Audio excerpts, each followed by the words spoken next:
Uh, Today, the topic is, to me personally, very interesting and very apt in today's time, which is next gen workforce and mental health and well-being. Next gen, especially Gen Z, are in news recently for various reasons, right, across the world, right? And this is the generation which is going to mental health month or awareness month and the day. We thought it'll be apt topic for us to discuss the mental health issues with next gen, particularly Gen Z, right? So that's the topic today. And so first of all, let me welcome our esteemed panelists. So let me start with Achal. Achal, thank you very much for joining in. She is joining us from Bangalore. So let me give a brief introduction. If you can say hi, Achla, to everyone so that they can recognize you. Yes. Hi, everyone. Hello, thank you. So Glad to be Achla, here. her introduction is here on the screen. So she's young and meritorious HR leader, I would say. She has a lot of accolades. So to keep it very brief, she has about 12 years of experience in HR field into leadership and multiple roles. In five different roles she has done in these 12 years. And good part is she has done with MNCs, with the startups. So she has a spectrum of experience, right, which is not limited to a type of industry or type of organization, but across. And why we invited her, she's very passionate about the youngsters, young workforce. That's where caught my attention, and I requested her, and she kindly agreed. She, amongst all of us, has connected most with the young force, and as I understand, she has spoken to a lot of students in various colleges. And is it right? You've spoken to more than 1,000 students by now, and the number is counting. Is that correct? That's right. Yeah. All right. So I'm sure you will have a lot of experience with them, what their issues, challenges are, what they're looking at, what their dreams are, and then we'll learn from your experience. So anything else, Achla, you want to add about your passion with, young workforce or well-being? Anything you want to add to this? Thank you, Sanjeev. That was a generous introduction. Really glad to be here and appreciate this opportunity.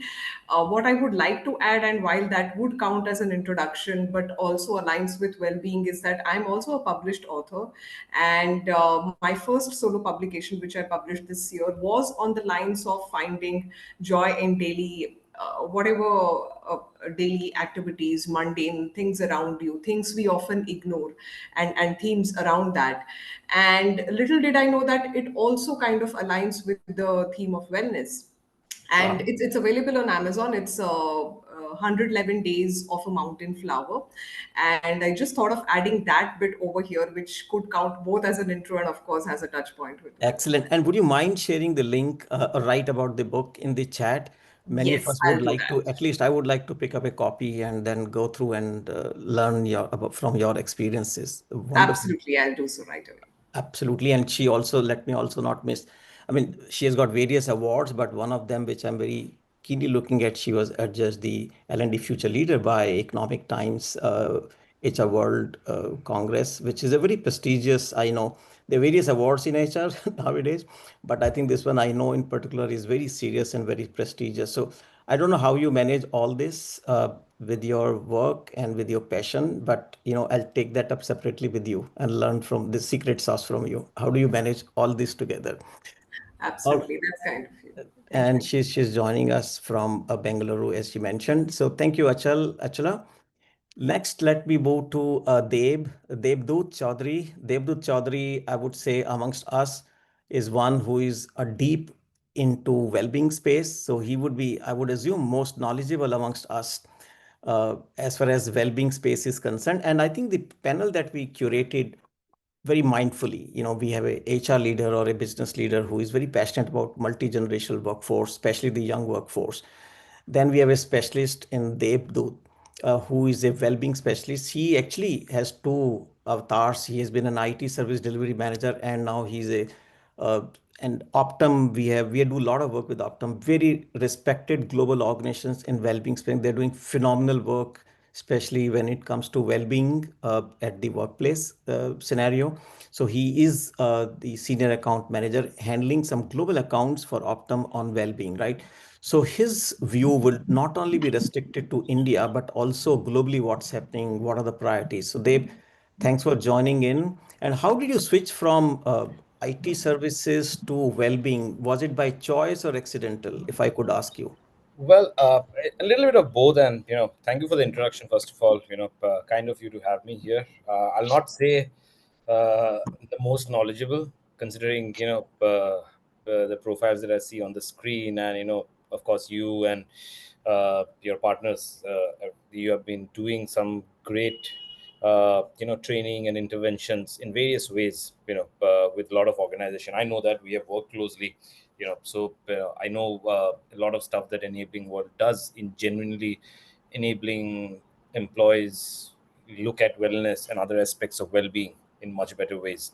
So So kind great of you. there. And yeah, to your question, it was a little bit of choice and accidental both.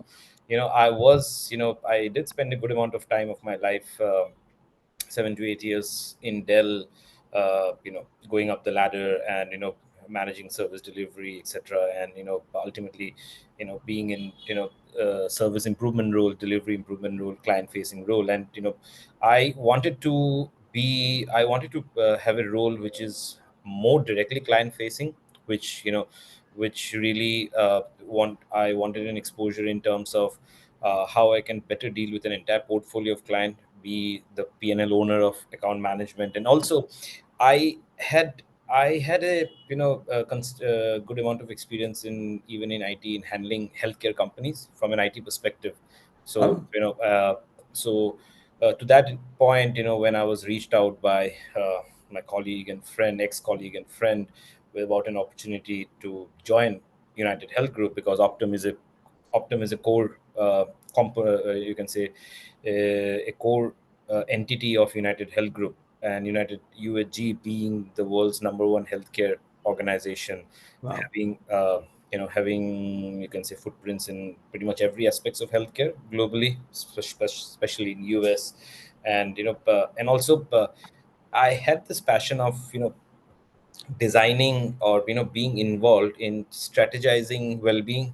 I was strategizing a lot of other things in terms of IT delivery, so it kind of aligned with my career goals. And when I made the switch, although it was a complete industry shift from core IT Absolutely. technical to it did align with my goals of having more direct client facing relationships, etc. But what I one of the things that I gained is how we look at an organization in such different perspective, how that's one thing that has helped me in my role. When you are in the operations doing business in a business operation in any LOB of a company, Mhm, mhm. and when you are in the HR functions on which probably Achala can speak much more, when you look at an organization from that perspective, and the diversity of an organization, large organizations with various kinds of age groups, etc., and the challenges that they face actually, which you sometimes which people do not realize when they are in core business functions. And Mhm. that actually made me stick with this job, that I got to know, yes, of course, the primary line of business that we deal with is mental well-being and workplace well-being, but I have got expertise in learning about overall workplace well-being, and most importantly how the stability of your mental health is very important, both from actual ROI perspective, driving productivity of employees, etc. you know so yeah, I mean, both accidental and choice, but I think it has been for the better. Yeah. Very interesting, actually. I think, and actually, you would agree. I've seen very few people who just transition completely to a different career and so successfully, right? And it requires a passion and courage to do that. But I think it's a great example where, we don't have necessarily to stick to one career, in our life, right? There are Right. possibilities. We have seen people who completely change the track, right? Depending on the situation, circumstances, accidental or passion.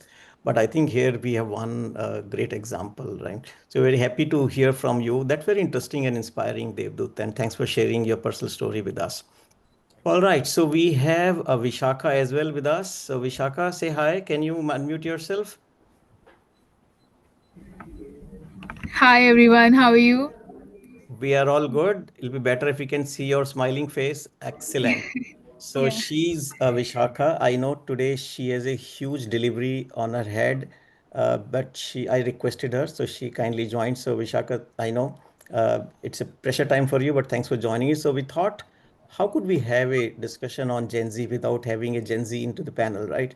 So thank you for joining in. So Vishakha is BTech and MBA in marketing. So she's a product marketing executive, young. She's just joined is a company called Rezo AI that I support as CHRO as well, incidentally. So I requested her and she agreed to join today. She has done short stint career experience so far, but she has been with SBI as assistant manager. And Vishaka, I want to check with you, how was your experience of being assistant manager right in the beginning of your career, right? There must be people who are reporting to you. And how was your experience of, and I'll tell you my story as well, where you're very young starting and the people who are elder to you reporting to you, right? And that experience is not very nice at times, but I want to hear from you. But thanks for joining in today.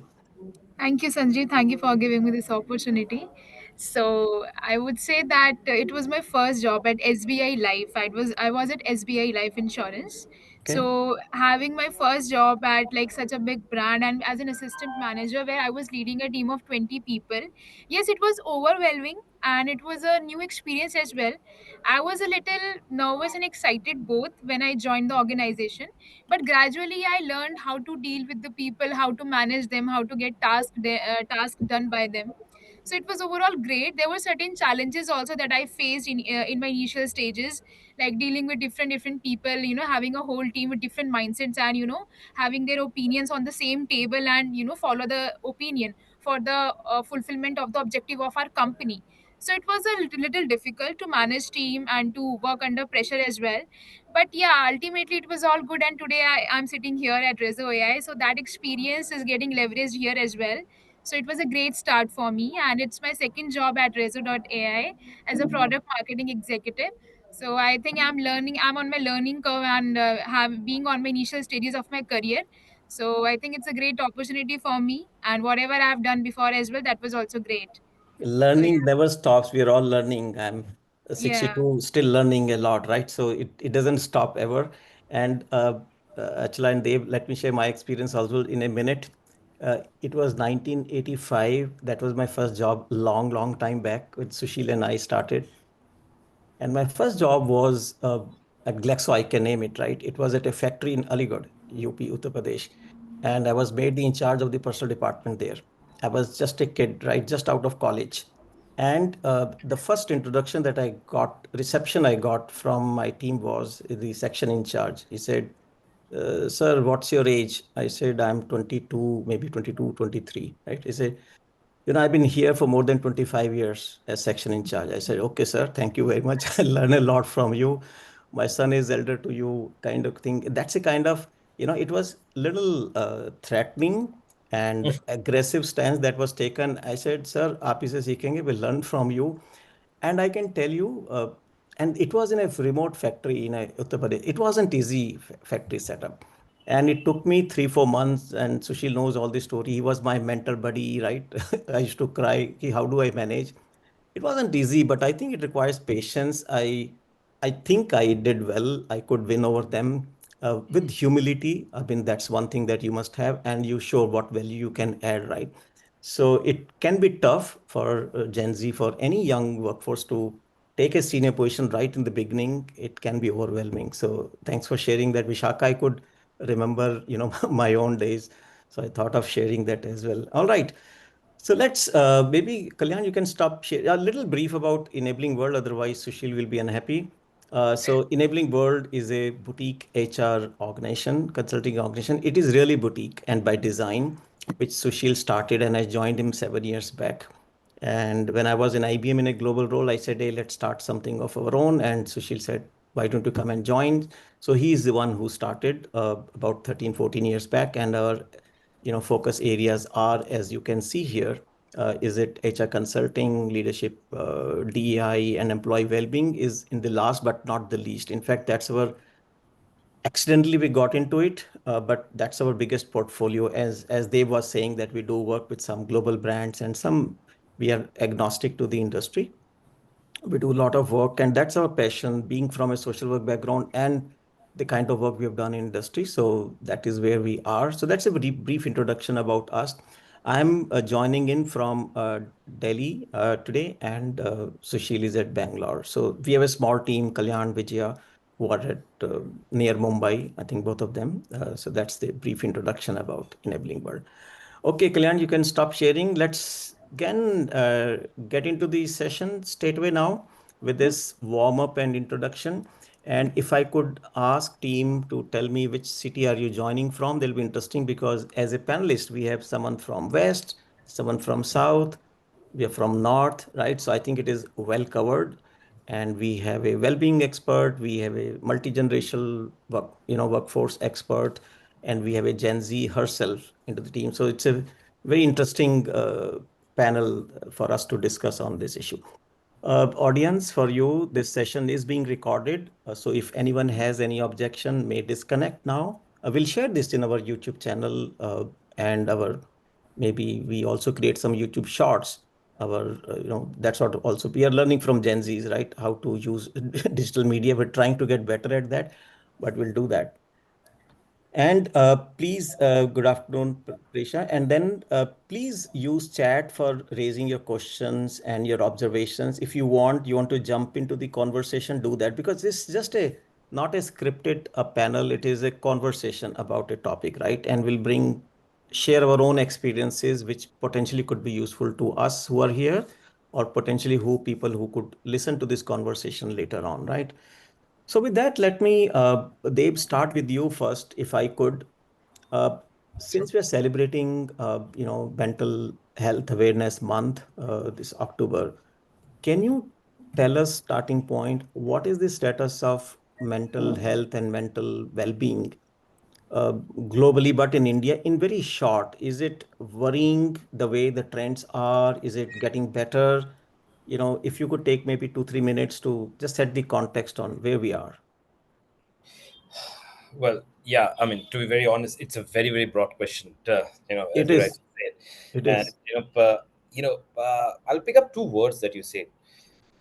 It is concerning as well as broadening, you know, broadening in two ways, that in terms of awareness as well as issues. I believe, whatever little reading that I get from my job, whenever I understand, when I read articles and various other reports that come across to us, I mean, I do feel that India does faces a significant mental health crisis. There are, with a very, very low, the you can say, awareness to awareness to how it can be dealt with. Mm. With, I mean, 10, at least 10 to 11% of adults suffering from mental health disorder, the treatment gap is 70 to 90%. So imagine the gap. Ah. And a severe shortage, there's a severe shortage of accessible care. you know uh, though and if you see, uh, one of the things that we read, what I understand from a lot of things that I read about the Indian mental health condition, is the disparity of the data. Urban metro regions show higher prevalence of mental health issues, 13 to 15%, whereas, compared to rural areas, 6.9%. But then again, there are other studies which actually challenge it, considering the fact that in developing countries like India, the the awareness or the acceptability is extremely low in rural areas, considering the economic crisis, basic needs, the struggles, etc., for a better lifestyle, which takes, due to which the mental health crisis takes a backseat, unless it reaches a point that it is very much visible and it really requires clinical interventions.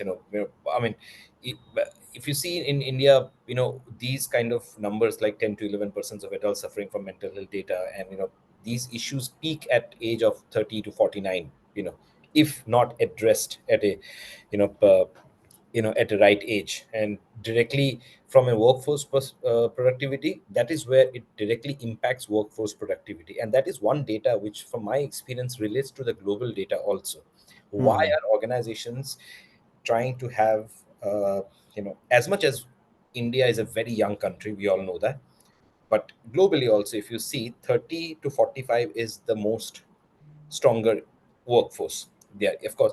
If we talk from a Europe perspective, it's not as young of a country as India is, and it has a very large workforce between 40 to 50. But this age gap of 15 years, anything between 30 to 49, 45, or 35 to 50, has a very high. It sort of, your issues become reaches to a level, considering the fact that you get married, you have responsibilities, etc., etc. And if traumas are not treated that way, you know underlying traumas, issues not treated that way, it somehow shows in your behavior. Ultimately, what I was coming to say is directly impacting the workforce productivity.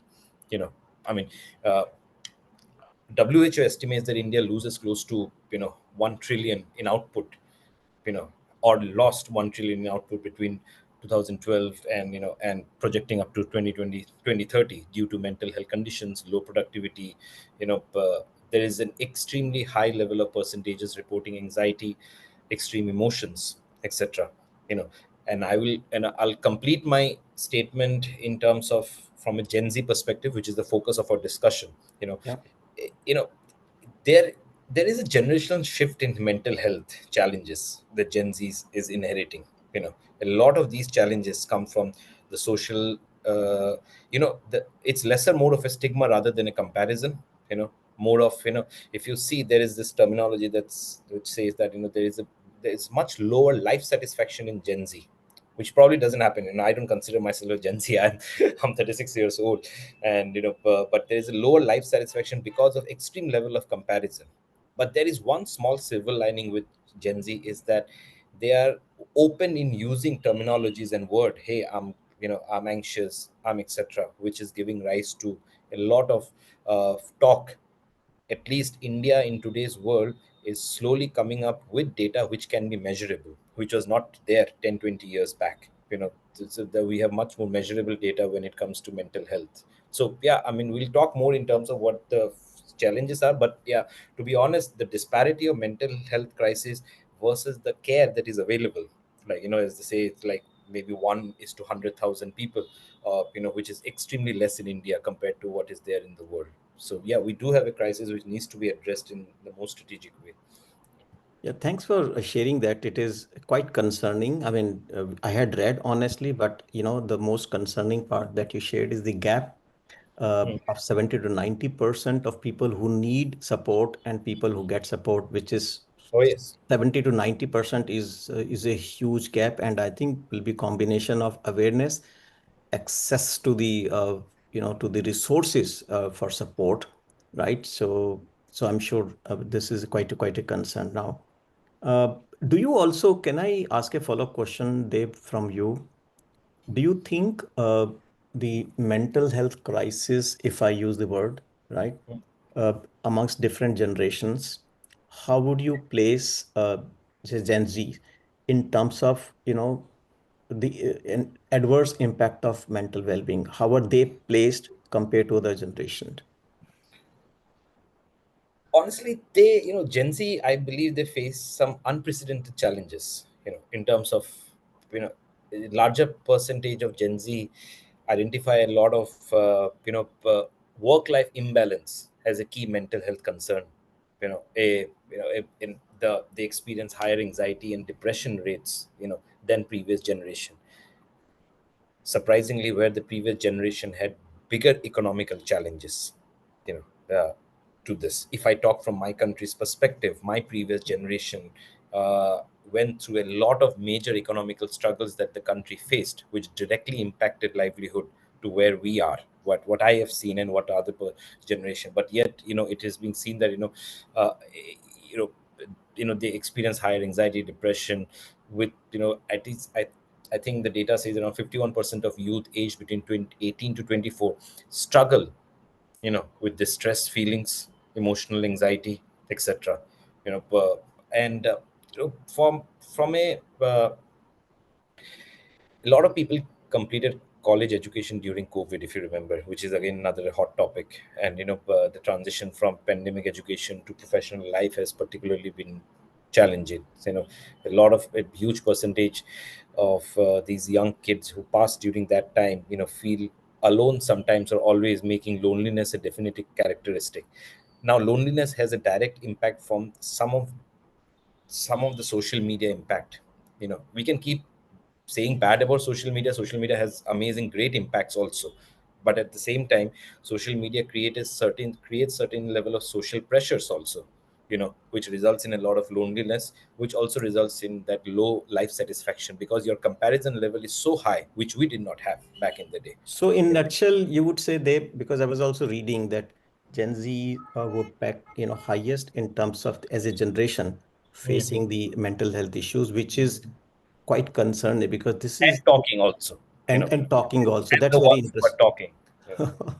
Which is at least some silver lining. At least they talk about Absolutely. it. Yeah. At least they talk about Absolutely. it. Good. I think we'll talk more about it. So with this is such a great opening remarks in the background. Thanks, Deb, for doing the Thank heavy lifting in the beginning. Achla, coming to you, you have worked with, multiple generations, and I think this is the time in certain organizations in West, there could be 5 generations working together. This is the time, right? And may not be in India as much, but in West, certain where the retirement age is high, you could have 5 generations working at a time. And you are very passionate about young workforce. That is evident from the way you reach out and connect with them, even during the college days. How would you describe Gen Z? And we have a Gen Z to validate or counter that, right? So be cautious. How would you describe Gen Z, especially the workplace behavior? So take few minutes to share with us. Sure.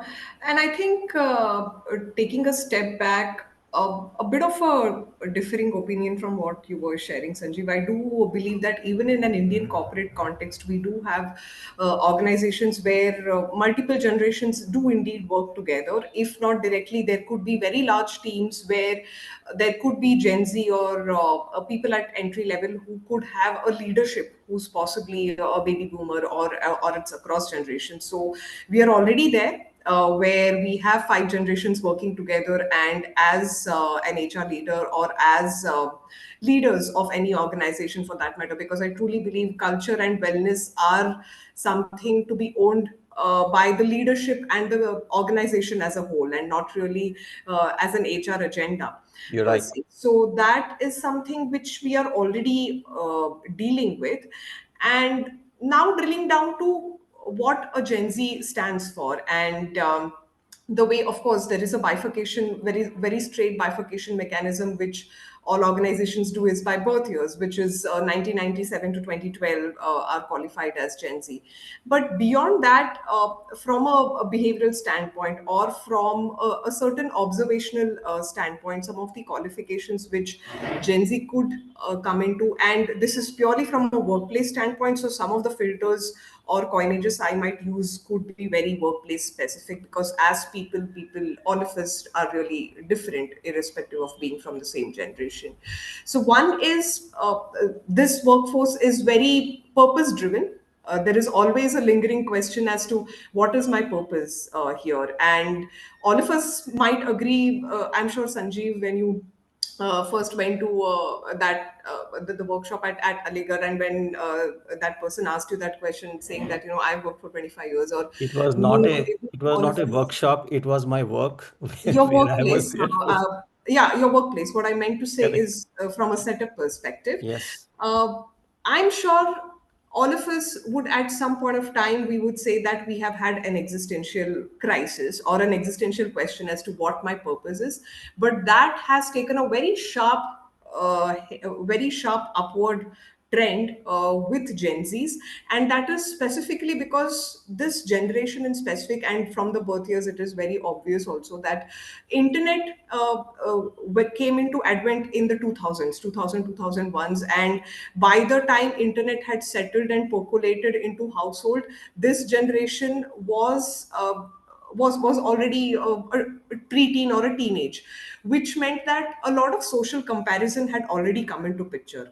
They had access to information, they had access to what is happening in other countries of people of my age, and multiple other nuances. And of course, that hit another upward trend after social media came into existence, Facebook starting, then Instagram, and the list just goes on. So with that, what happens is these questions become sharper. While all of us would have chased these questions, what is the purpose of my existence, what is the purpose of my job, and so on, those questions are very sharper in these generations and people who represent Gen Z. Another aspect, of course, and kind of not touching upon some of the obvious ones which both yourself and Devdut have already touched upon, which is that they are very digital natives, tech savvy, and entrepreneurial. In addition, another sharp observation which comes up for them is their inclination towards purposes or endeavors like DEI or wellness or social impact specifically. And it might come across as surprising, but I still remember, not right now, in the early days of me starting as an HR professional, when I was still starting up, and we were looking at what could really engage this particular generation, and creating some engagement initiatives around them.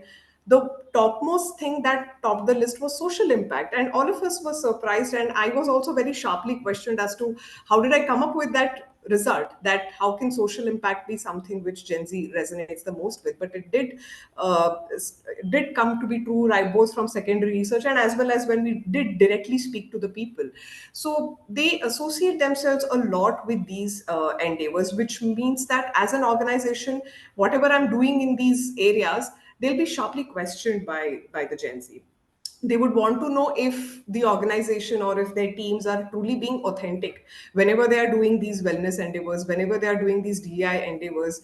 If there is a Gen Z crowd watching this panel, they would really want to observe if we are indeed being an authentic panel, or was it orchestrated. And I know you added that disclaimer that it was absolutely not orchestrated, and it was not, it is not, I can vouch for that. So they're very passionate about these specific aspects. And another thing, I'll just tie to something which even Devdut was also mentioning, and just flesh it a little bit more from a workplace expectation standpoint. Like generationally, you will, and I'll not pinpoint generations, but generationally you'll see a trend. Like it used to be earlier, from the economic situations India started in the 1970s and the 60s, it was having a job was a big thing, because unemployment, and there were multitudes of social problems, and that slowly progressed. And the expectation of this generation, Gen Z in specific, from a workplace is, for lack of better words, it could be also considered as idealistic, in the sense that it has to be very holistic. I'll package it that way, maybe. Like it has to be, the organization should really align with its vision and mission, should really be, of course, be revenue generating, because that's how it will generate employment, and the other aspects also should really help them with learning and development and career growth opportunities. And the filters are multiple for this generation, again, because they have access to information. And also, second aspect, which does play a very key role in this generation in particular, is it's a survey which was done with the children in the US, and this is very notably available in the book known as Anxious Generation. And for those of you interested in this, must really pick that up. It's called, it's actually right here, The Anxious Generation by Jonathan Haidt. And that's he's conducted a lot of surveys on Gen Z and millennials, and how societal change affected them, and so on. So it stands true. When I was reading through those research results, it stands true for India also. Like again, millennials like me and Devdut, we used to really go out and play, like in the playground, really fall and take scoldings from parents. And so is true for the generations before us. We were really risk taking, go out there and play. That took a bit of a hit, again, because of advent of internet, which very clearly reflected in Gen Z's also, which meant that whatever risk taking, whatever entertainment that the children would need, it was available right in their house. And as a I'm not a parent, but a parent would typically prefer it versus them going out in the playground, and where there is possibly a chance you might meet children who are not who you may not want your child to play with. versus their children really being in the house and playing something on the computer, or doing accessing internet for accessing information. So with that, what happened was, what I'm arriving at is the risk taking aspect reduced a bit. And while it has its own pros and cons, because the access to information also increased, and so did the access to resources, but it had a bit of a con that the risk taking nature reduced a bit with Gen Z. And there are research results for that across countries, which meant that the expectations from a workplace are a little too holistic and much comprehensive by this generation. They would expect a workplace to really be like the Fords or the IBMs, which you worked with, Sanjeev, who have, they've lasted decades, and more than a century for that matter. They would expect an organization to be that, but then the reality is that industry wise and organization wise, not everyone can be IBM. Though they would have their own merits for that matter. So yeah, this is what I would qualify. Hopefully, Vishaka, I scored 5 on 10. That would also be a great score. Just one Okay. point I wanted to kind of add to what Achala mentioned. I think, the social impact, like what am I doing? Why am I doing this? Compared to the previous generation or our generation of, you would see a lot of, yes, Sanjeev would agree with you, from your generation flowing through us. There's a lot of linear progression, linear Hmm. career. We have a linear career progression mindset a lot. Doesn't happen with Gen Zs. The social impact of, what is my impact, not just on the organization, but what is my impact of me as a, I think every Gen Z sees themselves as a brand. you know what is the impact that that my, what is my impact, and how is it helping me, and how would people recognize me? And that is the reason, I read a very interesting article, and also from one of the conversations I was having with a, you can say, a friend and investor based out in London. You'd see in today's world that a lot of Gen Zs are participating, are taking up jobs in NGOs, which is quite visible if you Yeah. see. Their inclination of working in world level NGOs, supporting in causes and everything is much more, in spite of having job and all. In fact, they are taking full time jobs. I would say in my group of people when we started our career back in 2008 or 2010, I mean, people were not like, not like that, hey, I'll just take a risk and just go and join a NGO and all. Today, if you see, even if all these conflict, be the Gaza conflict or the Ukraine conflict and etc., in terms of climate change, in terms of a lot of other, there are many NGOs where most of these Gen Zs are very actively participating, high level of voice, even mental well-being NGOs supporting various types of trauma, etc. And that's one thing is a major impact. That what is my social impact matters to them much more, like a lot more compared to a lot other factors actually. Which is so inspiring and heartening to know that, right? Because I think that's a generation which is really concerned, and I think one of the factor would also be, I mean, they have a long runway, right? There's a future, I mean, right, ahead of them, so they're quite interested and invested in making sure that it goes the right way, and they are ready to not only listen but also to actually participate. And but I think we said a lot about Gen Z, but Vishaka, you are there, but we must listen from you.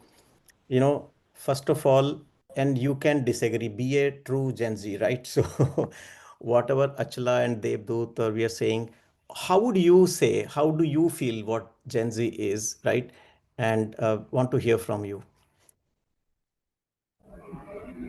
Okay, so being a Gen Z only and being in my very early career stages also, I can relate to certain things that Achal and Devdut mentioned. But yeah, I have also a different perspective. We are a go-to person and we are open to things that we feel. I am talking about as per my personal experience as well. Since I am having a very strict deliverable today also, so I am right now also I'm very stressed out. I know I'll do that, but still there is always a constant anxiety and a pressure you feel. Right? We think that we are the best. I know I am the best. I am confident and I can do this thing this way, and I'll do it in a more better way. But there is always a constant anxiety I feel, and this is not restricted to me only. I also talk to my friends as well. So they are also on the same page.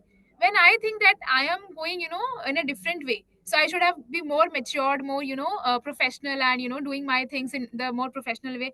But when I talk to them, I get back to the same page when I was, the same page at when I was in my college as well. So there is a certain thing I would say that, a cheerfulness, extrovertness, a way of communicating and being confident. But when you work in a corporate and there are certain restrictions and boundaries you are under all the time, right? So it somehow restricts us. It somehow, doesn't allow us to be full of life and full of energy all the time when we are working. So I would say, working in a corporate for like 1.2 years, I would say that, the restrictions, the boundaries, they are something which we are not ready to deal with as of now.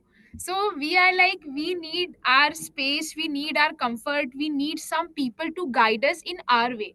So I can also say that, I am new in rezo as well. So um there has been certain instances I have been allotted tasks, but what I have felt, at SBI also and here as well, that there is a professionalism, there is a some kind of strictness that your mentor will be in.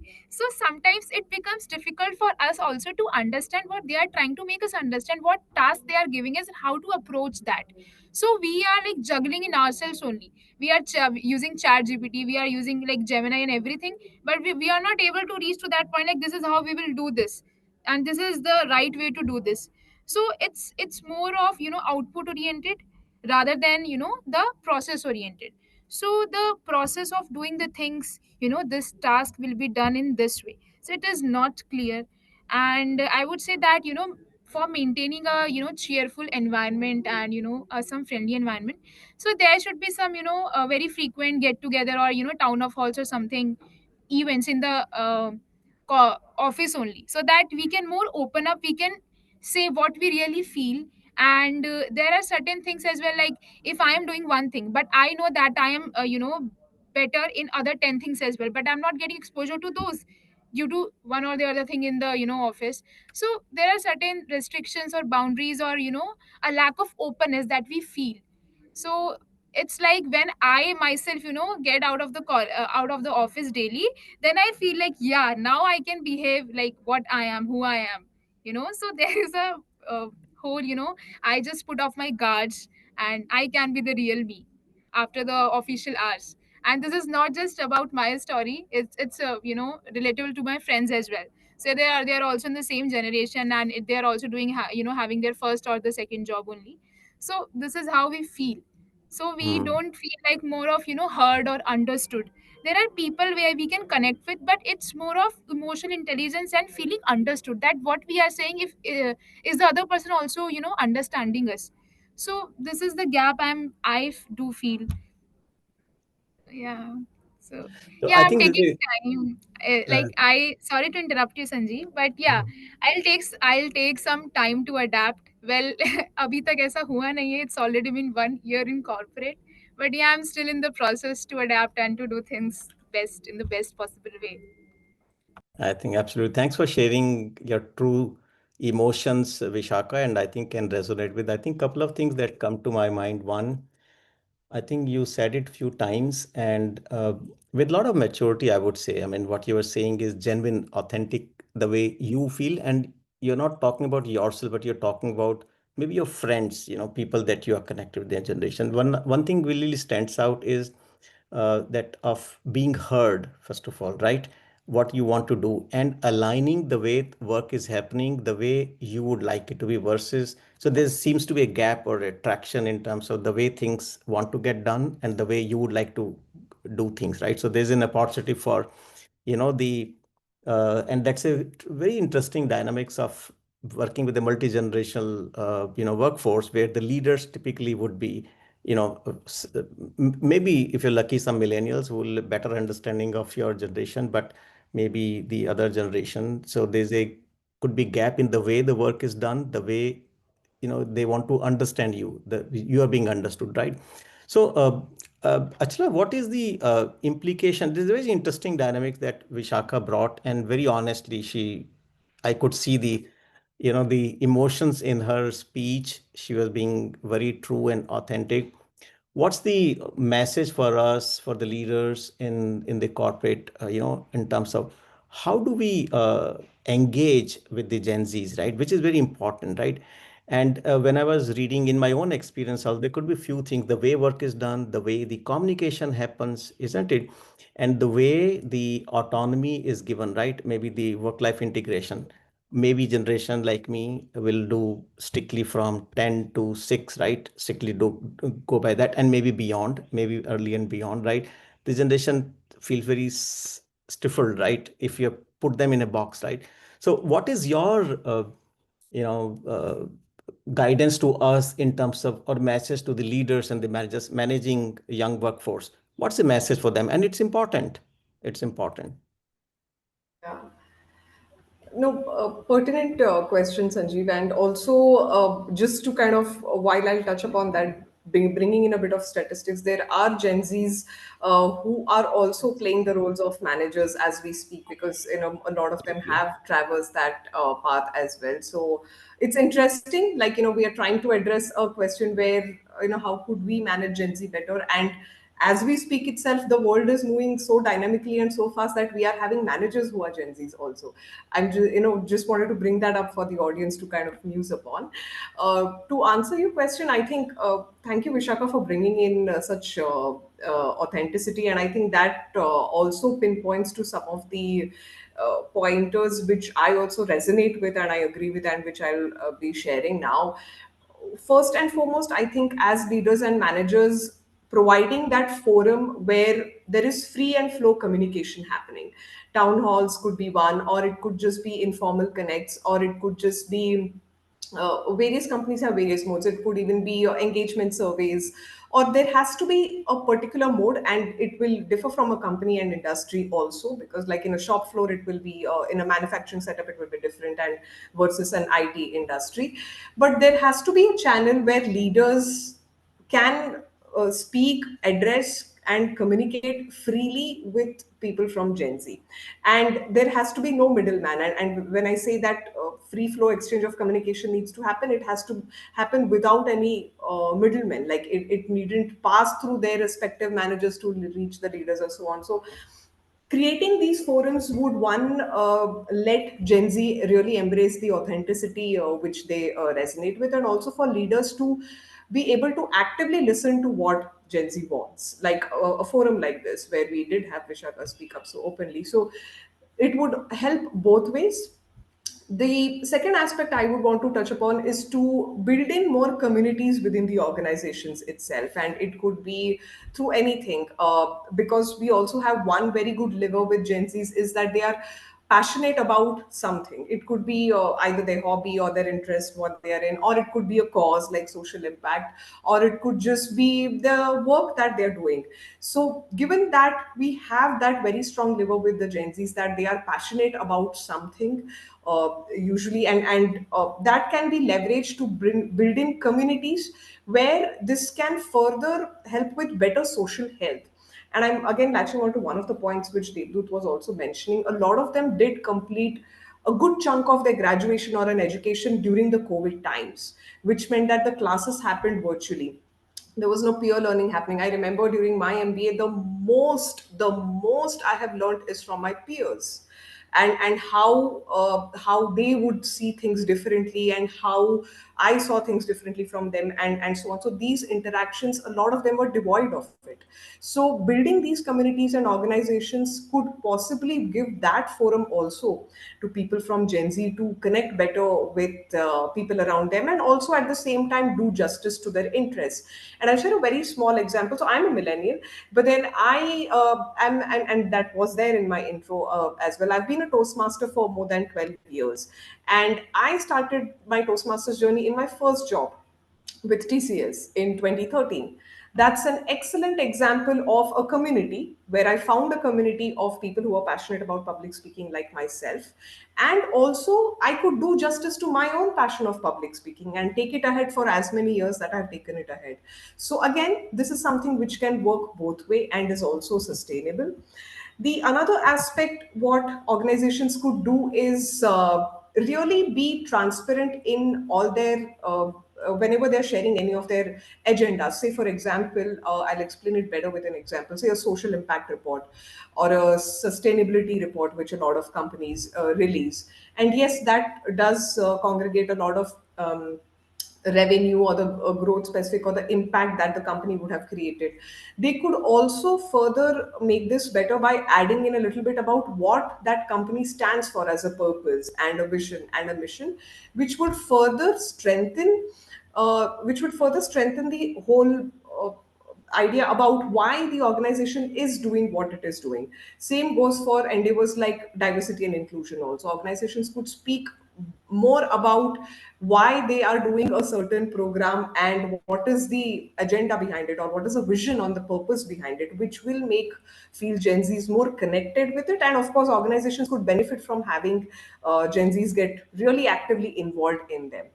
The final aspect I would share is from a feedback perspective. I think it is a very great thing that Gen Zs are very open to constructive feedback and would appreciate immediate and a regular feedback as well. And of course, you have to be also be open to receive that upward feedback. And I think that's a mental block all the rest generations should really work on relieving themselves from. That Gen Zs are very confident in giving upward feedback. I've myself learned a lot from all the Gen Zs around me on how to give an effective upward feedback.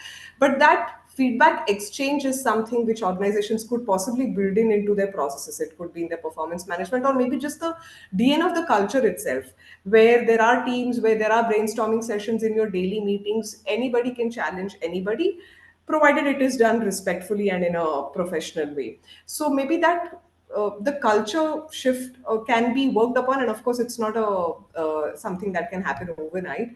But I think these aspects could help to both the Gen Zs as well as the organizations to create that very high performing ecosystem. So I would thank you. I think you really structured your thoughts very well. I must compliment you, Achla, for that, right? It shows your, expertise because you structured your thoughts very well and you answered that. I think I would add couple of experiences that I had, if I can, in my work experience, of two things that would really help in this case. One is, in one organization where I was working, there was a practice, a ritual. When you are a manager, you will send a card to your employees because it's a very regional, multi-country workforce. You don't know what works for one China, because when I was in a global role at IBM, for example, what works in China, in Europe, Poland, and in India or in US, it's very, very different, right? So there we adopted a very good practice called Fit for You card, right? And it's just a simple 5, 6 questions that when you engage with a new team that you don't know, you start with what works for you, what is fit for you. And it's such a beautiful, very small 4, 5 questions that you seek out right in the beginning versus learning accidentally or by making a mistake, and say, hey, what works for you? And you accommodate as much as you can in your work style. That's a beautiful way. And I think I'm just got reminded of that. It could work here also when you're working with multiple generation. Just ask what works for you, right? Someone would say, I need a feedback or support every hour or every day. Someone will say, back off, right? I'll call when I need, right? So it may work for different people. So I think that could be very simple tool or a practice that one could adopt, right? Of just Absolutely. seeking Yeah. out fit for you card. And a lot of organizations that I know, they have a very formal mechanism of managers feedback program where, I know taking feedback or upward feedback is a tough thing, right? We may say, oh, you need to open to get feedback, but how open are we as leaders to receive feedback, right? In wherever, I mean, I work, wherever I get a chance, I say always end the discussion with seeking genuinely feedback of what do you think I can do better? Where can I help you, kind of thing. And that is what this generation will respect the most, right? I think the questions are not very difficult or the answers are not very complicated. It requires understanding, appreciation, and courage to open up and to listen to the way they want to go out, right? But very interesting conversation. All right, so Dave, let me come to you. Very curious to know, because you work in the well-being space, you would have a lot of access to the things which are happening globally. Where do you think is there a difference in the well-being scenario for say Gen Z in particular, men and women, is there any difference or they're all similar? I mean, I'm I just would say curious. there is a certain level of difference. Is I it? do, I do have a like. See, you can structure. There are certain holistic measures that you have to do in an organization, irrespective of the amount of Gen Zs, etc. You know, Mm-hmm. but you know, like a couple of points that Achala also mentioned, very structured, like transparent communications very important to Gen Zs. The value, how does the value, companies value discussion, honest feedback about challenges, certain level of authenticity that the Gen Z craves for. It's very important, and we discussed it during the start of the session also. I think one of us mentioned that they really crave for that real authenticity, even if this discussion is authentic or not, or is it scripted. So like Achula mentioned, and Yeah. one I of mean, the I mean, just a disclaimer because we thought we'll just have a discussion and a conversation, right? And it has to be like that. It has to be candid. Otherwise, there's no point, right? There's no absolutely. point. It has to be a candid conversation, of course. And a couple of things. See, well-being for Gen Z is not like how we used to think. Again, I use the word linear. For them, well-being, like Diksha mentioned, like why not have some town hall gatherings, etc. Even within the workforce, these things matter. If you look at the previous generation, it was for Gen Z, it is not like अच्छा salary दे दिया, insurance अच्छा दे दिया, car lease कितना मिल रहा है, हो गया. you know do hell with everything else. It doesn't works with them that way. True. It doesn't works with them. That is one of the, I think, in my generation or previous generation, was one of the problems, is that there are certain check-ins that we do. Okay, it is serving the larger purpose. you know it is serving the larger purpose, my EMIs and everything, and let me just digest everything toxic, even if And it. the Devdu, the environment, the brand of the company. Yeah, I remember when I got into Glexo, it was the first company, almost first company I worked with. Oh, it's a brand. Ho gaya, the life Yeah. purpose is served. That's all. Oh yeah, I'm sorted. My the insurance coverage is great. I can see that there are 3, 5, 4 positions that I can struggle. I can and I can slog and probably get some promotions and this and that way. It doesn't really works with Gen Z. For them, well-being, even why is diversity and inclusion coming up so much? Why are HR or well-being strategists are forced to think about and I think it's a great thing. Why? Because for Gen Z, a well-being is not just about that one or two large check boxes. For them, it is even the fact that an organization values diversity and inclusion is also a part of their well-being. Okay, I'm in a space where you know I'm in a space where diversity is appreciated, inclusion is appreciated, so I feel well. What is well-being? At the end, I feel well. Like, okay, if I am saying that I'm not really feeling well, you would know from your experience also, and every one of us, there are organizations, like for example in Japan, there is something called the stress check. Japan has a necessary Japan stress check in their organization. You have to go, even if you're an EAP vendor, you have to do that for them and all. And a lot of other organizations are giving leaves in terms of basis of well-being leaves. you know why what am I trying to get to? That is, for Gen Z, it is no more just check boxes of larger monetary values. For them, the well-being of is that, okay, I am ready to take pressure, but is that I have my impact? I am being given a safe space to speak up. It's a very beautiful word that Achala used, the upward feedback. you know that I'm not getting kickbacks just because I gave an upward feedback, that they are direct. you know which also brings to a point that it is very important for regular feedback culture in a two-way format. you know uh, Organizations who have implemented digital well-being strategies in a good way are really doing well. I can say that from my experiences. Mm-hmm. Uh, you know like for example, I we have Yammer in our organization and everything. Organizations who have driven instant messaging, or so to say, instant messaging in the right way, because Gen Z is used to instant messaging, short crisp messaging, sharing thoughts, etc.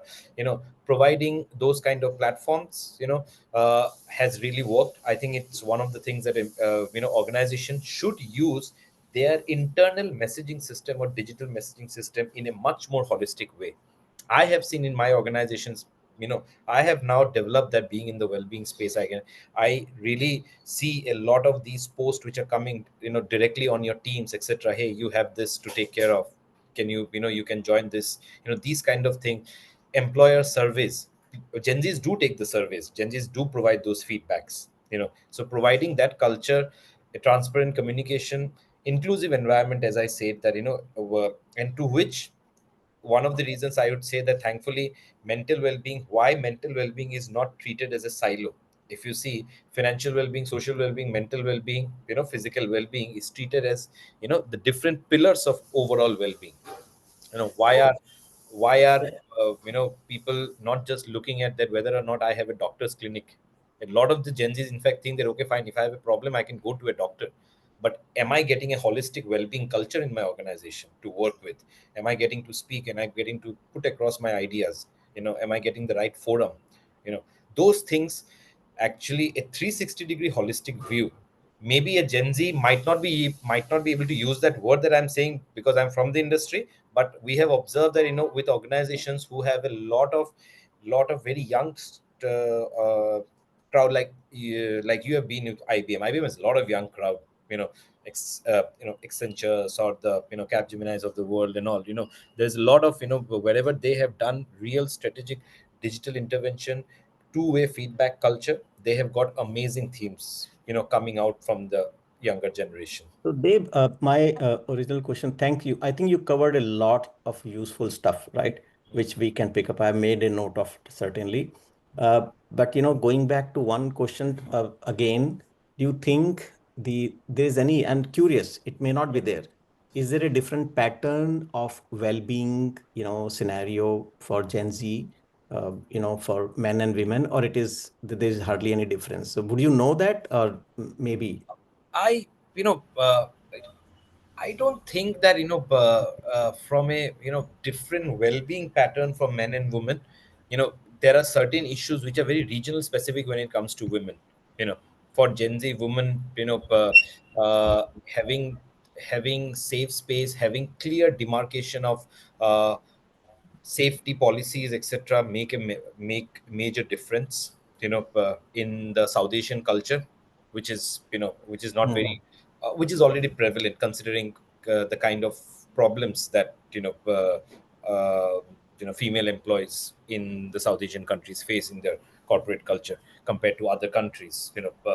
And from a well-being perspective, I think, in Gen Z, women, we have seen women are much more open towards uh, talking about mental health issues rather than men. There are clear data about it. Even within the Gen Zs, although the percentage of men in Gen Z talking about mental health issues again is much more higher than the previous millennials and the other generation combined. And within the Gen Zs, it is the women which are higher. So, I think from a difference of well-being perspective, it is more around the overall well-being agenda remains the same. However, the need of a more open culture, acceptable culture, safe culture, the percentage, or the you can say, the impact of it, or the requirement of it varies from region to region, what we have seen.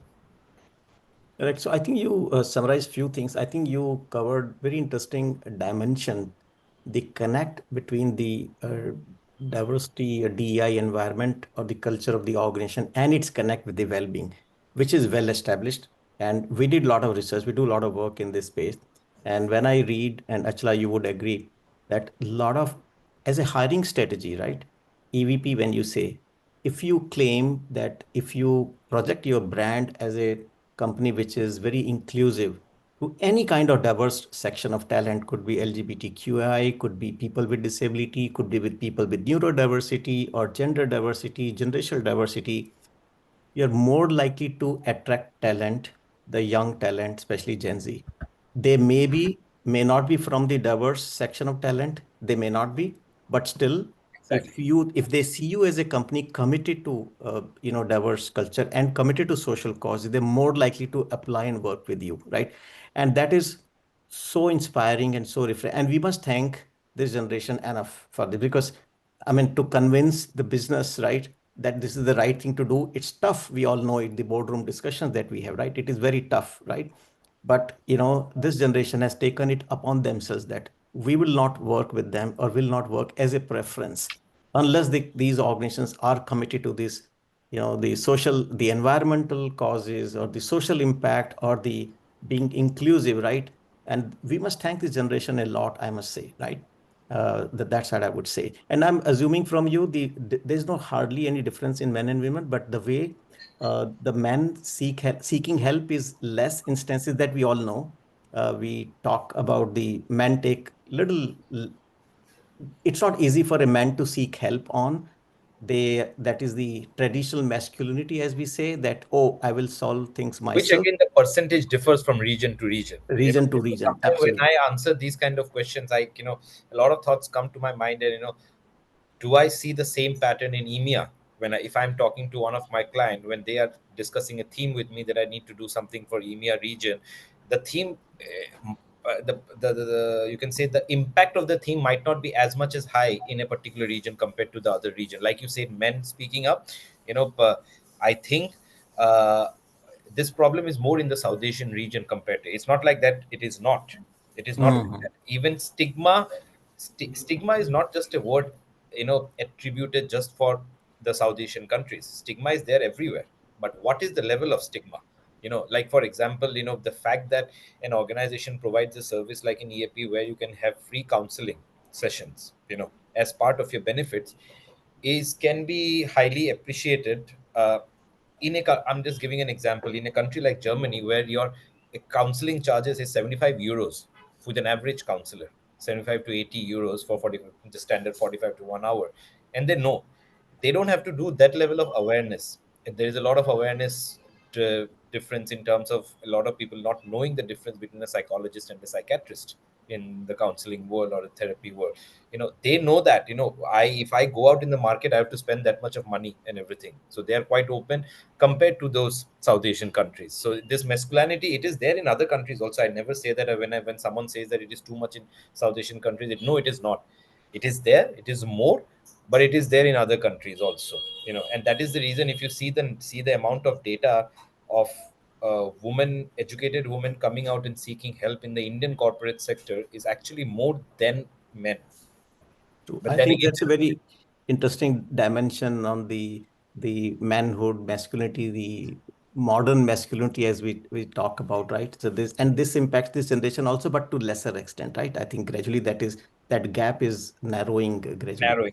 So, Achla, coming to you, this generation is, as we say, is the most connected, right? Digitally or otherwise most connected and most isolated, right? This is a very paradoxical situation, right? You're most connected, but you're most isolated generation, right? And as all subject of, we are all expert of human behavior. This leads to various emotions of this loneliness, of FOMO, right? Of, the social talk. In fact, to the point, we were talking the other day, the small talk, the art of small talk is fading away, right? I mean, I have a habit for my family makes fun of me at times. I'll just talk to anyone, right? Even in a train, in a cab. I will never sit silent, right? In a cab. I always strike a conversation. But this art of small talk is fading away, right, with this generation because of various, we will not blame the generation, but because of the situation kind of thing.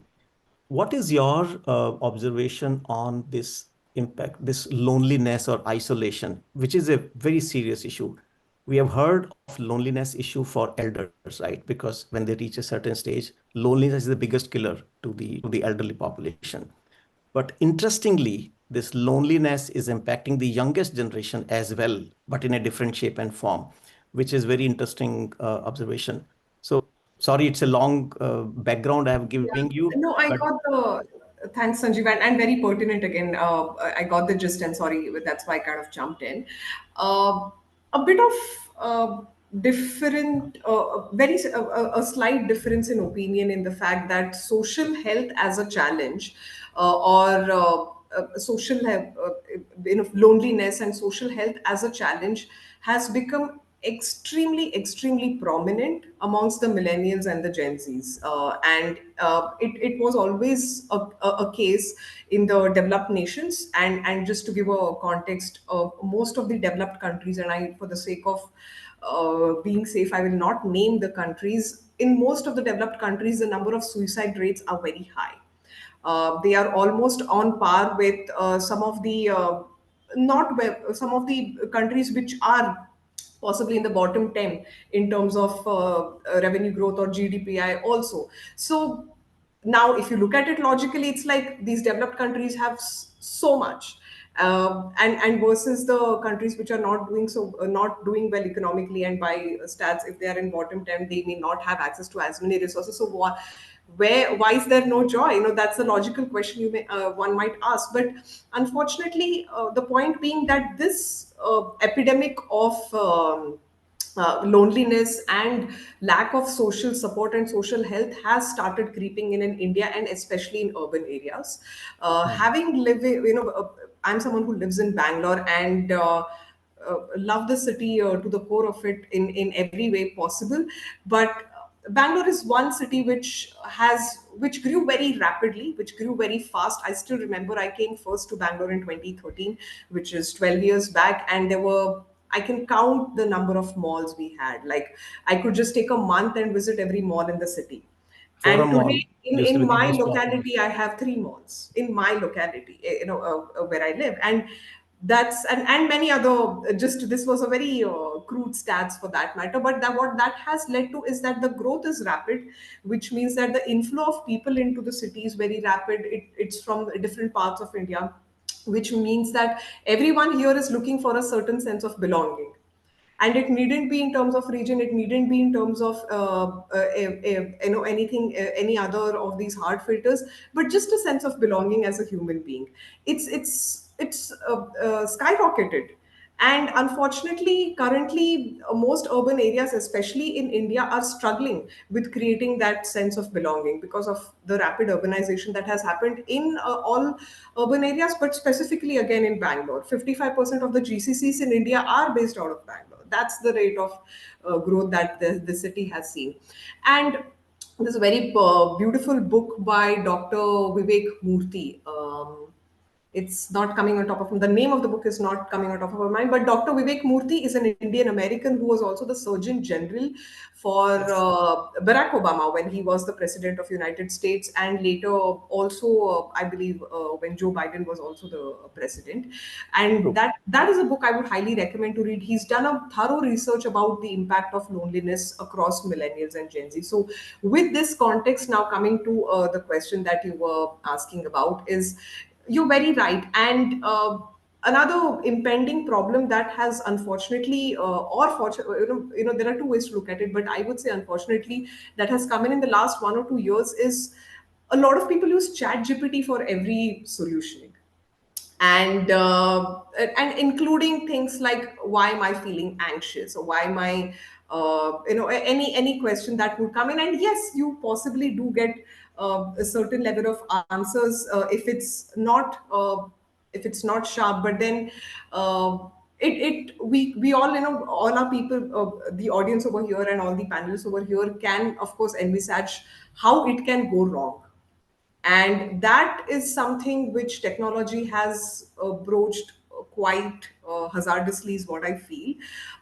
Again, this also leads to isolation, because in my mind, why will I call up Sanjeev, who's my mentor, when I can actually just open up another tab on ChatGPT and ask that question?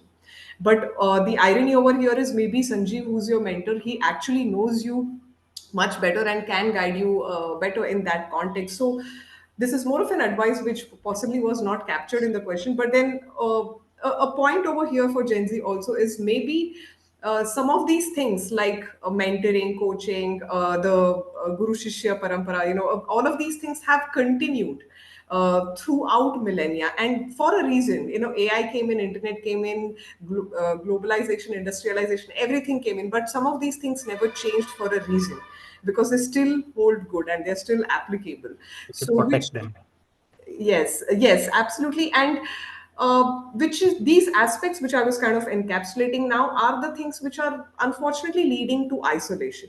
They do indeed give you access to resources. If I look up now, right now, I'm feeling so and so, and which are the top counselors or psychiatrists around me, I will possibly get a much better answer from a I have access to those resources. I know where to find answers to compared to like a 10-year ago. But then there are two ways to look at it. But then there was, this is what is leading to isolation. And also, I'll also touch upon a little bit about the previous question on how men and women in the Gen Z it has affected differently. Please. Is again, I would quote the reference to be the book that I was reading, The Anxious Generation, where Jonathan Haidt has done a research again in the US context, but roughly also applicable to India, is where women in Gen Z, and these are the later Gen Zs, which the ones who have possibly not entered the workforce yet, they struggle very sharply with body image issues and cyberbullying.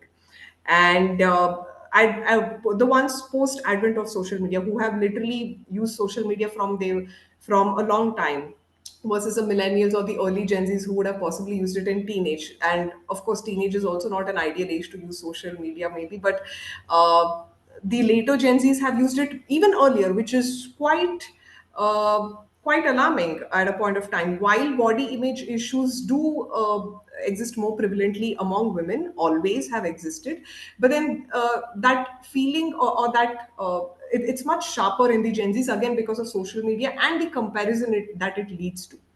And so does it comes with cyberbullying. Every city, metro city, has a cyber crime police now because of the things that happen in that world.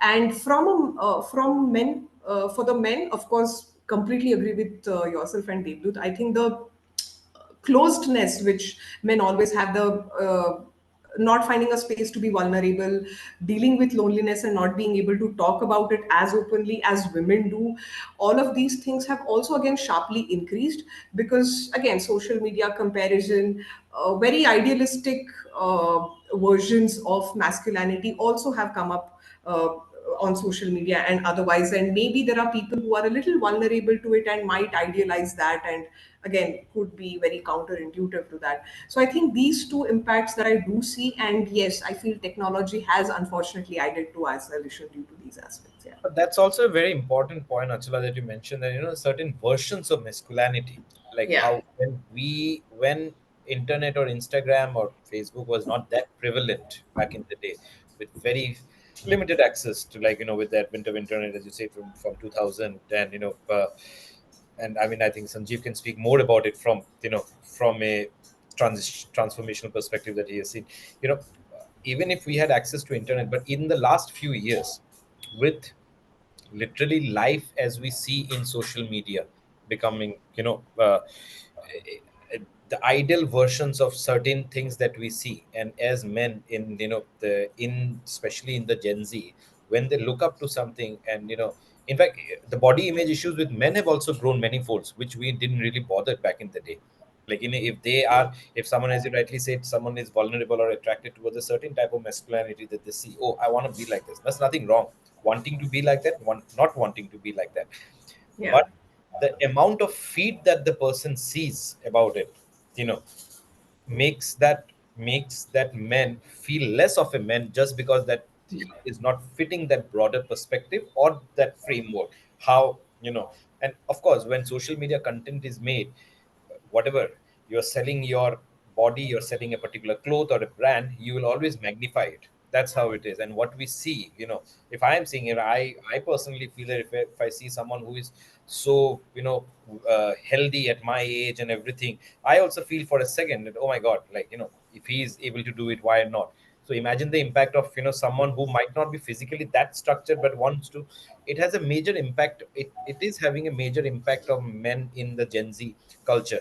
And this thing of being too much cut off from the community, you know and being too much, what we call is as hypersensitivity to social exclusion, because of too much being in the internet, and then comparing in your mind, makes you more closeted, not to come out and speak about it, which was not there. I think, as much as men do not speak about mental health, at least men were out there playing, as you said in your previous answer. We go out, we play, we do everything. which is also reduced to a large extent. Yeah. And So especially, Would yes, like to add, say, yeah, I think yeah, we I have was the, about to come to you, Vishaka. You've been quiet for some time. I would let you speak, yeah. but two things I want you to cover, and I know you have a huge pressure. I'm sorry, but thanks for staying on. Two things. One, this issue of loneliness and connectedness, right? I want to hear your views. How you think you're dealing with that? Is that a real issue or a perception? And anything that you wanted to contribute to this discussion, please go ahead. I know we have few minutes left. I never knew it Yeah. for 1.5 hour flew by, but go ahead, all yours. That that's okay. That's okay, Sanjeev. But I would like to highlight one point here that, like, since very long time we are discussing over the same thing, but I think we have somehow segmented the whole, Gen Z. It's not about Gen Z only. I would like to say that these issues, whether it's for well-being, whether it's for loneliness, whether it's for anything, for physical appearance or anything, it was there prior as well. But that time we were not, like, the people were not aware of, like, how they can deal with that, how they can be open whatever they are feeling. I have also certain cousins, they are millennials. They also face the same issue, but they don't open up because they don't have that person with the same mindset in front of them to share the problem with, right? So I think we are more aware and we are more open to things. I am in a job, so it's not about if I am not feeling well or if I'm not, doing something which is great or contributing in my career growth. So it's not a pressure, it's not very a restriction to me that I will follow this job only or I will follow this only. We have various options out there, from content creation to like designing to like dancing and everything. So I think these issues are not new and these issues are not curated for Gen Z only. These are the universal issues, but I what I feel, we are like being dragged in all these issues, that Gen Z this, Gen Z that. No, this is universal and everyone does feel the same. Even my mom and my dad also feels the same. But when we interact with them, then they open up to us na, ki yeah, Vishaka, you are right, this is how I also used to feel, and this is how I feel right now as well. So they were not open, they were not aware, they were not, feeling having that kind of liberty to come up in front and stand and, speak for themselves, like, this is what I feel and this is not I'm able to do and I will quit from here only. So we are more decisive now, we are more open, we are more extrovert, and we are not, taking things for granted at all, right? We know that what we want to do and how we will do, but it's not like it's a restriction to us that we have to do that only. No, if we are saying something is getting wrong there, or someone is doing wrong to us, then we will speak. Because for us, our self respect, our dignity also comes first before our work. This is the first point. And coming to your question, Sanjeev, I would say that it depends person to person. Being a girl, see, there is a difference between being alone and feeling lonely, right? If you have people in your lives, you have some closed one that, makes you feel understood, that gives you that level of emotional intelligence, right? That you can call someone and you can just say, like, this is what happened and what should I do now. So if you have someone in your life very close that you can share your problems and day-to-day lives with, so I think being lonely is not an issue. It depends, person to person, and how, in which, mindset, or in which zone that person is, right? So, like, if I talk about myself only, I'm in Noida and I don't have any friends here. So it doesn't mean that I feel lonely. No, I am not. It's like, yeah, I know that how to, get busy, how to be busy with myself or my things, or how to talk to my friends. So it's not an issue. But one thing I would like to highlight here is social media is the destructive thing right now, because AI, Instagram, and every, other platform that has come into picture was for the sake of growth, for the sake of awareness, for the sake of openness. But having coming from the same generation only, Gen Z only, there are certain, my friends or some mutual friends also, they are not utilizing that thing in a positive way. If you are, talking to ChatGPT, that is your problem, not ChatGPT's. You have that sense, no? You have that mindset, you have your own acumen, right? You have your values, you have your parents to talk to. So it's not, we can't blame AI or Instagram. I think it depends person to person and their, perception. I also, like, sometimes when I feel low or I feel, misunderstood, I don't talk to ChatGPT. I know who I am, and I just follow my values and rules, and talk to God and talk to my mom, and I'm okay. I'm done. Good to go. So it's like that. It's not about Gen Z this, Gen Z that. No, it depends person to person, from what background that person is coming from, how he or she is interacting with her parents or his parents. And last point I would like to conclude with is, Sanjeev, you mentioned about how, what is the difference between the men well-being traits and women well-being traits. I would like to say one thing here. I have, 2, 3 male friends that are very closer to me. So Sure. there is a difference. I as a girl speak up. I just share what I am feeling on emotional level, but they don't. And second thing is, I am more open to help, that you already mentioned, but they don't ask for. Even if they're requiring, they won't ask. You'll have to take initiative. You'll have to, make them feel understood. Yeah, I can understand this is what you're feeling, because I've gone through the same situation that you're going through right now. So yeah, there is a difference, because I think men are grown with the same perspective. You can't cry, you can't open, to this point, or you just can't show that you're feeling low, but it is wrong. I think we all are equal. We all are aware of everything that is going all around. And I think it depends on upbringing as well, like for what, from what background you're coming from.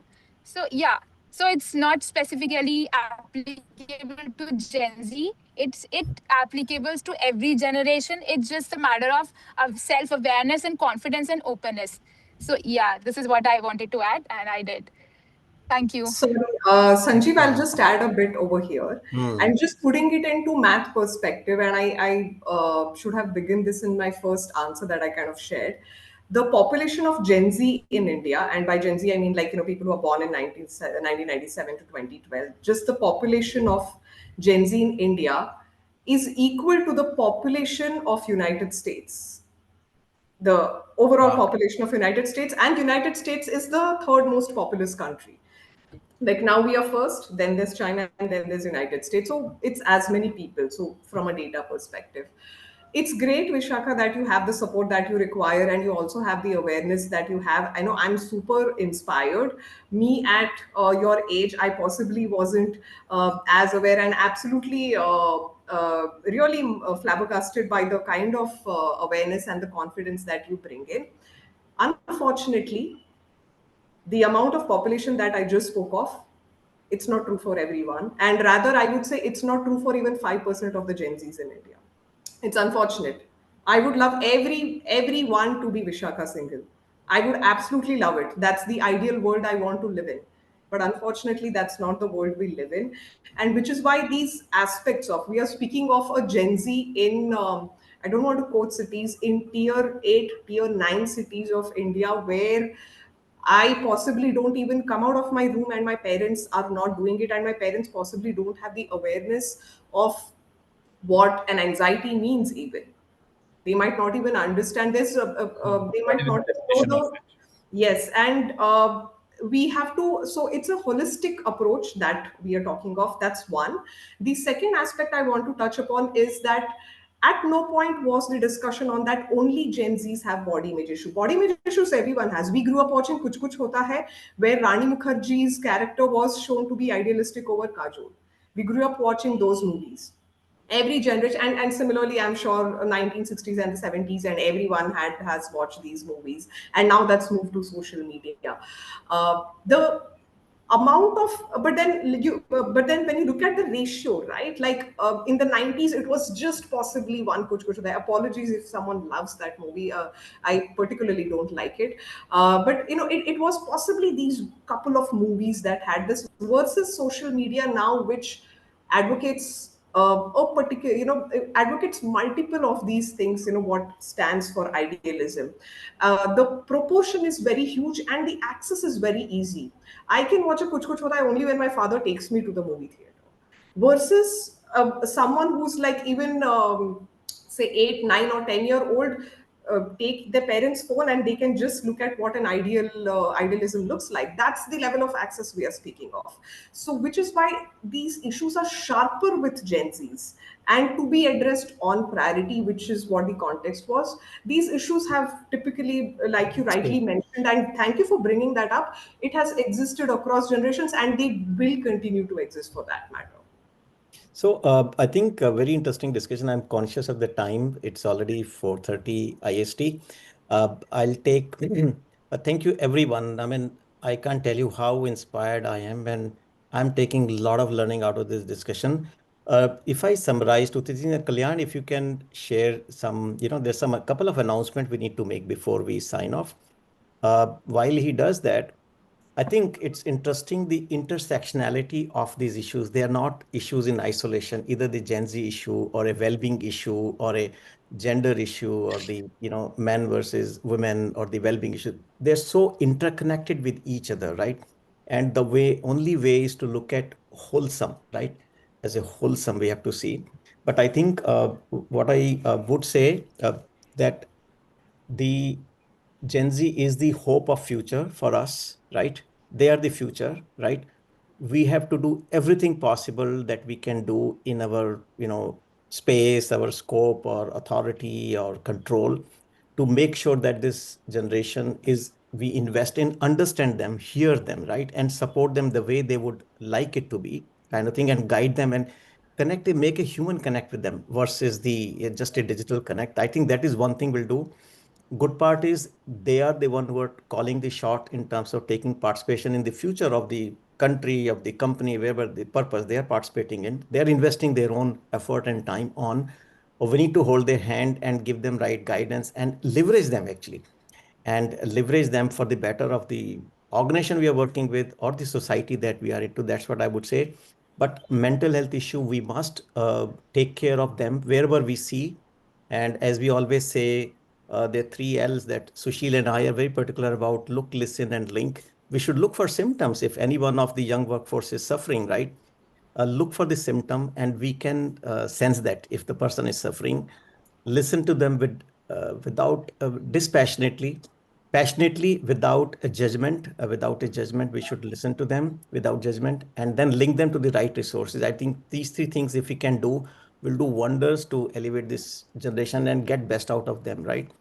So that's how I would summarize. But there are a few announcements that we are making here, that as enabling world, there are certain programs that we are coming up with, awareness programs or the training programs for managers or the organization on the around the World Mental Health Day.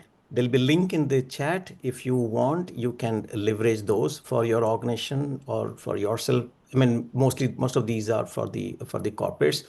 That's a quick connect. And this session will be recorded. And we are also approaching, thanks, Kalyan, the Men's Day. And we spoke a lot about men versus women. And I'm concerned with the mental well-being issues for men because they don't seek out help and they manifest in very different way. So we have certain very interesting programs on the modern masculinity, fatherhood and man, and the addictions in men. They're very unique issues men face. So leverage those if you are keen on. I think these are a couple of announcements we are making. This session is being recorded. We'll place it on our YouTube channel. We'll create some gems as a part of the YouTube shorts. We'll post those as well. You can subscribe to our YouTube channel. We have about 30 plus such interesting conversations on different topics of well-being, diversity, about leadership, managerial, etc. So please scan this and subscribe to the channel. And before we sign off, they'll be this is our podcast. So we are catching up with Gen Z. We are trying. So we have created a podcast called HR Buzz, and most of these small nuggets, knowledge nuggets, we are placing into the HR Buzz, the podcast that we have. Right. I think that's all from us. But once again, Kalyan, you can stop sharing. There'll be a very quick poll about how did you like this session. So give your candid feedback on how this conversation was. And with that, we'll close. But I want to thank Achla, you, Devdut, you, and Vishaka, particularly to you, being an inspiration. I was really, really inspired with your clarity of thoughts and the courage to speak up of what you want. That's the generation. That's what we want. So with this generation, I think we are in safe hands. Our future is in safe hands. That's what I would conclude with. Stay safe, stay happy, stay engaged until we meet next month on some different topics. Let's connect up once again. So with from Enabling World, so bye bye to you and thanks for your time that you invested today. I hope it was worth its time. Thank you so much Thank for inviting. you. Thank you all. Thank you. Thank you, Thank everyone. you. Have a lovely Thank you.